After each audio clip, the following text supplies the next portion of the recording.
two, one. Hello, everyone, and welcome to the Collecting Vintage Unopened podcast. My name is Brandon Stewart. This is a podcast devoted to everything in regards to collecting unopened material. So for collectors that collect sports cards in rack packs, vending boxes, wax boxes, this is a podcast for you. Today, I actually have my first interview on this podcast, if you can believe it. This is my good friend, Phil, who has a YouTube channel called I Love Baseball Cards. Phil, thank you for joining us today. Oh, heck yeah. Thanks for having me on this. Oh, absolutely. And so you have a very impressive, we'll start with the obvious. You have a very impressive unopened collection. Okay. And anyone that watches your YouTube channel knows you have a lot of really awesome unopened material. Let's just start with you telling us a little bit about how you got into this area of the hobby, because it's a little bit different than some of the other unopened collectors that I know. How'd you I really didn't keep anything unopened until like the late 80s. There was a couple like 88 Donruss rack packs with McGuire on front that I'm like, oh, maybe I should, this could be rare. I should keep this unopened. And so those are the first couple I picked up just because I thought they were cool. And then I was out of the hobby for about 10, 15 years. And then when I got back into it, started buying up older cards. And then I started buying unopened stuff with the intention of opening. So I'm not like, I didn't start out as a collector of the packs themselves. I bought packs with good people showing because I figured, okay, if this pack has not much good in it, at least I've guaranteed myself somebody good on top. And 12, 15 years ago, the ones with stars showing were not that much different in price than something with just commons. So let's say back then in like 06, 07, 08, let's say a 1979 rack with commons was $30, or if you had, George Brett or Reggie Jackson, maybe it was $35 to $40. So I was like, well, I'd like to get some decent cards out of this, some stars. And what if I don't? I want to get something that has somebody good showing. So I bought everything I did with the intention of opening. But I was good. And I always told myself, do not ever open more than about 5% of what you buy. And so I kept to that. And then over time, that unopened collection got bigger and bigger. And now they're worth so much. Now it's like, oh, shucks. I mean, can I open this? When I bought this was a $30 pack. Now it's worth $400. How do I justify opening that? Sure. Well, you definitely got in at the right time for that area of the hobby, because I know this is one area that I'm late, because I've really got into unopened after the boom, and after the prices were massively increased. So you built a great collection, and you didn't have to take out a second mortgage on a house or something to do it, which is admirable, given, because as you pointed out, prices today are so ridiculous. It was more luck than admirable. I mean, that's the thing. I mean, I couldn't buy anything these days. I mean, I just got lucky that I thought, well, these are kind of neat. I mean, maybe they go up, maybe they don't, but it's just kind of nice to have these. So I've got like over 10 years on you age-wise. So that's where I lucked out. Well, if you were my age, you would have been able to do this. So you putting together the collection you have now is so much more impressive, because it takes so much more work, where mine was just luck of the prices were not just insane. Well, one thing that I do think, and this kind of relates to a previous podcast that I did about which unopened material should be opened. One of the big points, as you know from that podcast, was it's important to show some restraint. And you're a shining example of why that's the case. Because you bought these when the market was strong, or when the market was softer for this stuff. And now you have a very impressive collection because you didn't just buy it and tear through it. Yeah, but I still want to. Sure you do, sure. And I've seen it, but now it's like, well.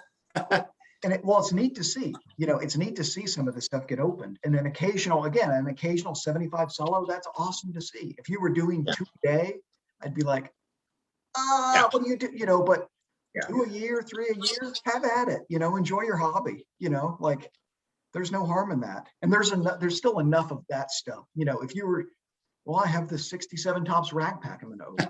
I would say, well, you're, not to be too crude, you're a damn fool. You know, not, you know, so no, I think you are absolutely, it's cool to open stuff sometimes. And but that's the great paradox of the unopened, because we buy these, you point out something really great. We buy these for the cards. Yeah. But we don't want to open them to get to the cards. So, right. or the people like me don't want to open them to get to the cards. We just like. But in time though, that sure. Through learning from your channel and your info and people also in the unopened community, sure. Now I'm starting to go, well, you know, I could kind of have a side collection of, okay, I don't want to crack this open to try to get a, you know, a PSA 10 Ryan. Maybe I just set this aside and just don't touch it, because it is becoming every day they become more and more rare because somebody somewhere is opening these. So every day what you have unopened, the population of that just went down. Sure. So I'm kind of trying to force myself to evolve into, okay, you know what, some of these never open. Just already know now, get your mindset that do not ever touch these. There's plenty of other things you can open, either stuff with comments showing or stuff where you have 30 of them. Okay, crack open a couple of those, but you know, don't like, you know, my 75s and 77s, I don't think I'll open any more of those, just because what I have left now is I can't get any more. There's no way I could justify buying another 75 rack, buying another 77. I can't afford it. I mean, the 77s that I bought, I never paid more than $100 for, and now they're all close to 4 figures. Yeah, that's crazy. That's I mean, in hindsight, that's crazy. In the moment, like you said, you were paying up in the moment when you paid $100. You're, oh my, you know, I'm really putting some money on the table here. But since the market has changed drastically, where did you purchase most of your unopened? I'm sure my listeners would be curious to hear about that. I want to say probably 100% off of eBay, or people that I bought from on eBay. And then I would say, okay, do you have other packs? And then they would send me an invoice through PayPal or whatever. And then I would buy more from them. Sure. But just basically people either directly or indirectly through eBay, which is risky, as you've pointed out, because I mean, you and I were just looking at a couple of listings last night that 100 within 2 seconds, you and I could tell that those were both faked or altered rack packs. And so it's risky, but I think luckily, again, 10, 15 years ago, I think there was less fraud with unopened material than there is now. Sure. And probably, I mean, at least in regards to rack packs, I think there's more fraud now with rack packs. I think people have always tried to fake or try to reseal wax. Yeah. Because there's something intuitive about it. Well, I can do this and pass this off as a sealed pack. You know, with rack packs, I think that requires, you know, if you're going to be a fraudster, that's a little more skillful. But you have to educate yourself, right? You have to educate yourself, like what you and I were talking about with collation, right? And right away, when I sent you that link to for everyone who's listening, there's a lot of 2 1981 top packs currently on eBay. One has 3 Mike Schmidt cards on top. The other one has Ryan as a Nolan Ryan card on top. Both of these packs are total crap. But don't buy them. Don't bid on them. They're total crap. Neither one of these. We're not going to get into collation. Just don't buy them. They're crap. So were most of your purchases, were they buy it nows? Were they auctions? Do you remember? I'd say most of them were auction. Okay. And I remember a couple too, where it's like, you know, it was like 11, 12 o'clock at night and I threw up a bid, just, you know, I'm not going to win this. And then the next morning I would wake up and like, oh crud, I won that. How am I going to pay for that? Even if it was just like a $50 rack pack. I mean, back then I was like, oh, well, I really didn't expect to win this one for $50. I guess it's mine now. I got to pay for it. So I'd say probably 3/4 of it, if not more, were bids, because just like back then, just like now, I think some of the buy it nows are kind of overpriced. People are fishing maybe to see if somebody will be desperate enough to buy that pack at that price. But I'd say most of my stuff was just lucky with auctions, or if they were buy it nows, there were lots. I mean, I remember maybe like 7, 8 years ago, a guy had 12 1981 racks for $80. So buy it now, $10 to ship. I'm like, yeah, I mean, that's under $10 a rack. Let's do it. Sure.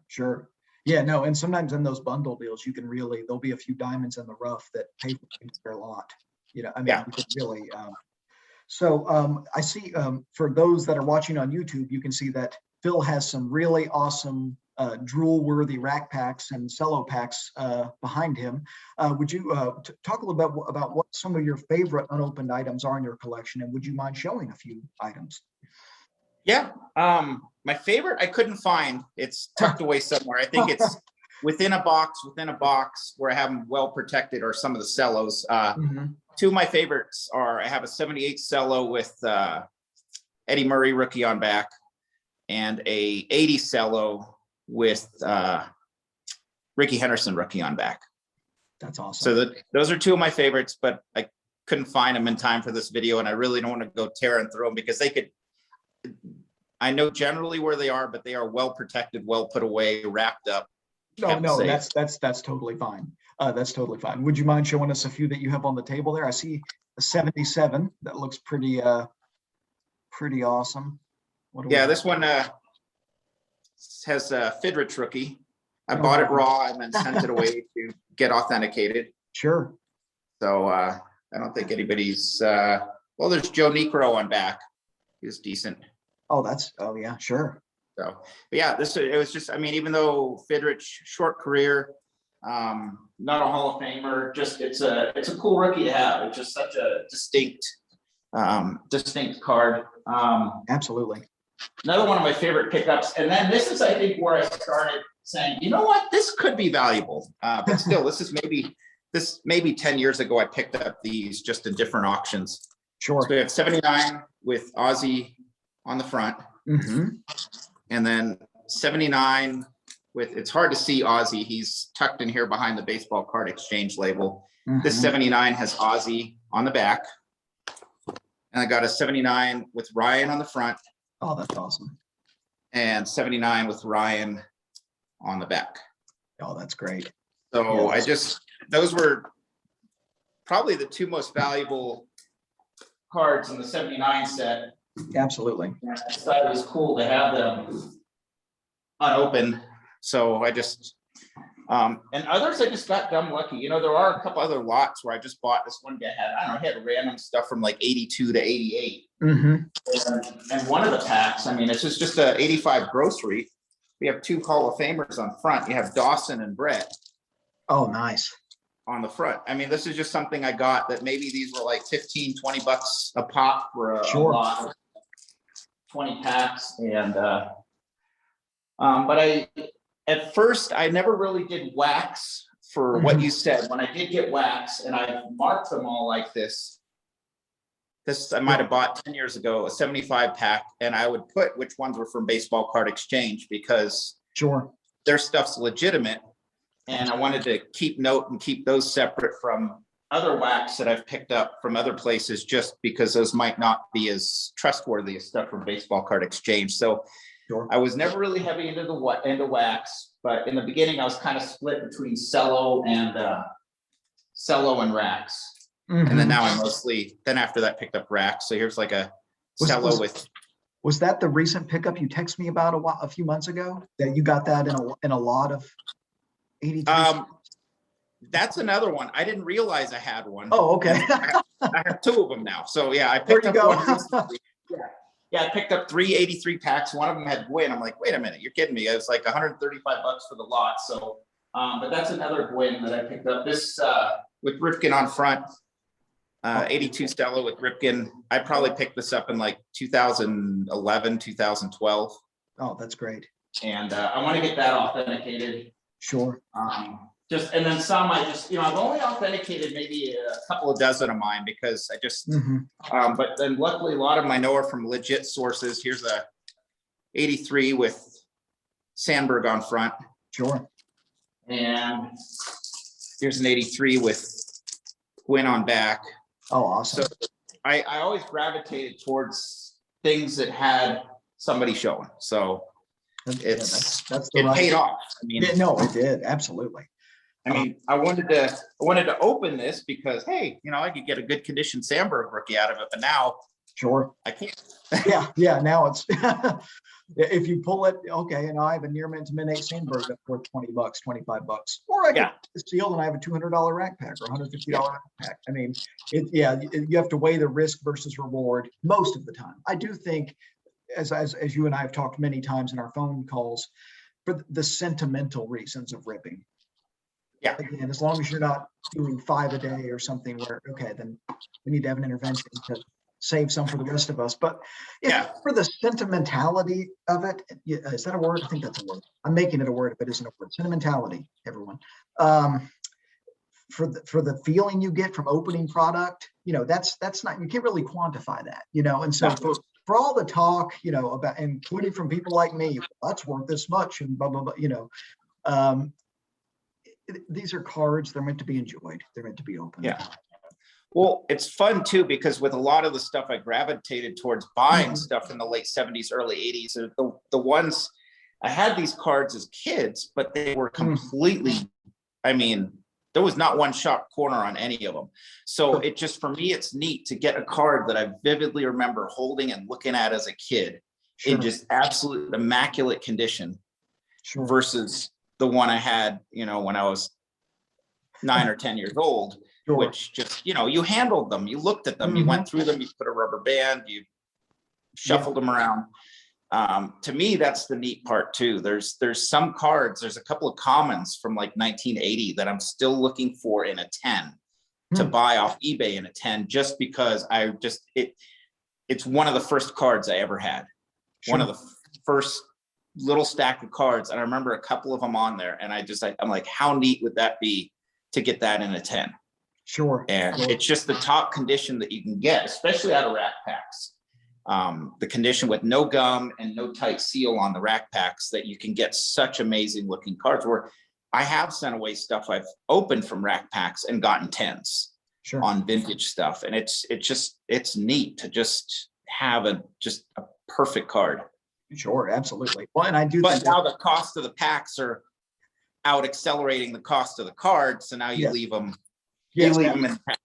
Absolutely. Well, and one point that I do think it's important for people to realize too is the distinction between grocery racks and regular racks. Because I think if people are ripping packs, if you're going to open rack packs trying to get mint cards, not to give advice to breakers, that's not the purpose of this channel, but grocery rack, that's the complete opposite of the point of this channel, but that's all right, or this podcast. But grocery racks have gum in the middle. Right. And so you're getting 2 cards minimum that are roached. Yeah. And also within this rack, they are also sealed within the tight grocery. Absolutely. And especially smaller grocery racks, they tend to tighten them so much that you're losing condition on your front and back cards because these corners are crunched. Sure, absolutely. And other corners could be crunched too. If it's a really tight, I mean, you could get a whole pack of 5s. So something important to think about, if those of you out there listening, if you're trying to figure out a product to break in the pursuit of cards. Again, if it's for nostalgia purposes, open what you want, within reason. But if you're trying to get the most bang for your buck, some products may be better to open than others. And what's important is good old fashioned rack packs are probably the best thing to open for those pursuing grading, because you're not worried about the wax, you're not worried about the gum, you're not worried about any of those issues. So more reason for people like us to preserve the awesome one. But that's the point of this. I really just wanted to introduce you and to give my listeners a chance to get to see some really, really awesome material. Would you be interested in coming back on and discussing some other aspects of collecting? As we talked about on the phone, there's a ton of different topics that we can dig into, vending boxes and all kinds of stuff. The world of unopened is such a large, there's so much that goes into it that I think we can have a lot more conversations about this. Just talking cards in general is just so fun, just because everybody has different stories how they got into cards. Like I started in 1981. I wasted all my money buying Pac-Man Donkey Kong cards and didn't start buying baseball cards until 82. Sure. So it's, we all kind of got into it. All the neighborhood kids had baseball cards. I'm like, okay, I guess I should too. Sure, sure. Well, and those even Donkey Kong boxes now, a wax box of Donkey Kong is several $100s. Holy smokes. Okay, don't Yeah. tell me that. I tore through them all, and then I still had them. The Yeah. ones that I opened. And Sure. since most of them were stickers, I gave them to the kids to play with. So Oh, there you go. Okay. don't Well, tell anybody. I don't know what they're worth opened, but so I think you did the right thing. Once you open them, I actually have a box of my daughter, as you've seen on my channel, likes to open packs. And so I have a box of Addams Family, 1991 tops or something. And Yeah. when she's like, can I have some packs? I give her Addams Family packs to open. And she sits there and tears through them. And because it's like, okay, this is worth a nickel. This can make her day. I'll just, let her open this. But no, it's good. It's good to share the hobby with kids. I think that's a good, a fun way to go. Well, Phil, I'm going to let you go. Thank you so much for taking the time to heck yeah. talk about this, and look forward to chatting with you again soon. All right. Thank you. This is fun. Absolutely. Thank you all for listening, and take care, everybody.